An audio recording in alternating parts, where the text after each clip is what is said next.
What does it take to survive as a refugee in the United States? Families often need more than what the government gives. But one small town believes it has figured out how to successfully resettle refugees. Alexa Liaco takes us there, showing us what this town has done differently, they hope can inspire the rest of the country. Welcome to Pocatello, Idaho. Population 55,000. The quiet community was once a stop on the Oregon Trail. Now this town is welcoming weary travelers once again, but this time they're coming to stay. As soon as we heard about these folks who are our new neighbors, who are our partners and allies, actually in our national defense, who had to flee their country and come here, we were all in. Pocatello has never taken in refugees before, but when Afghan families needed a place to go, community leaders here had an idea. We don't look at what we are different, we look at what we have the same. And so that is the secret sauce. Typically, refugee families brought to the U.S. are sponsored by one resettlement organization or one church. But in Pocatello, a handful of churches and temples pitch in to help the same family. It takes a village. In this case, it takes the town of Pocatello to help refugees. I never had anyone question why we were doing it. Yes. Faith leaders formed an interfaith coalition just to help refugees. How do we respond anyway?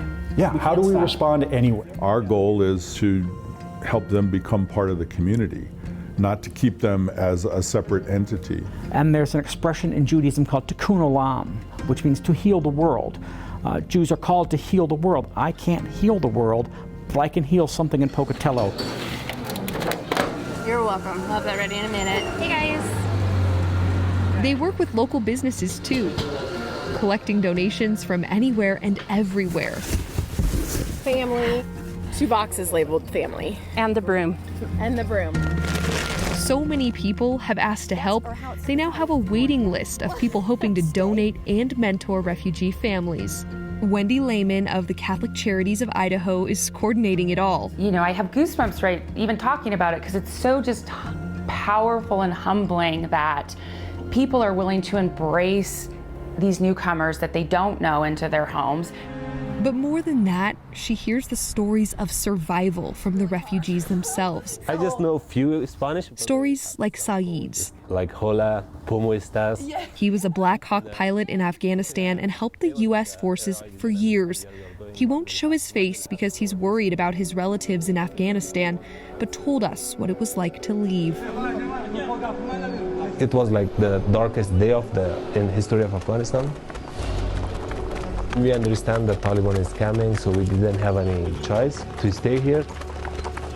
Their number one enemy was Afghanistan Air Force members. Every squadron, they just tried to get their own aircraft and get out of Afghanistan. This was very scary for me.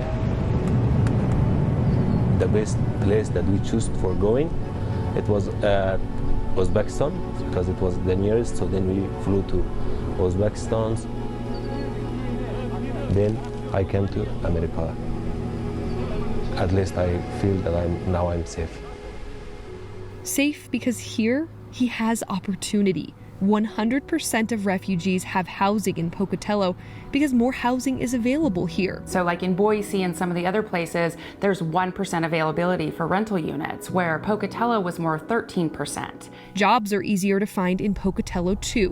More than 80% of refugees are employed, a number much higher than the national average. So they don't ask for things. We have lists of culturally appropriate food. And the community is offering support for longer than the typical few months of help refugees receive. We work with them for no less than 1 year, and then up to 5 years if we need to. So we're here for the long run. So can you pull backwards straight? We're watching this car right here. Yeah, okay. The long run means no limits. Nice controlled stop, I like it. Deacon Scott Pearhill is also teaching many of the refugees, including Saeed, to drive. Oh yeah, we're here. All of these efforts make Pocatello one of the most successful resettlement efforts in the entire country, a model city leaders hope others will follow. I'm hoping people will be able to put that fear away and experience the joy that we are experiencing here in Pocatello, Idaho. Because greater than the numbers is the feeling of this collaboration. What we're doing is participating in hope. Our community and the whole world needs signs of hope, needs stories of hope, and this is one of them. I'm Alexa Liacco. The new battle over a rule that prevents most refugees from coming into the United States. Next on The Race.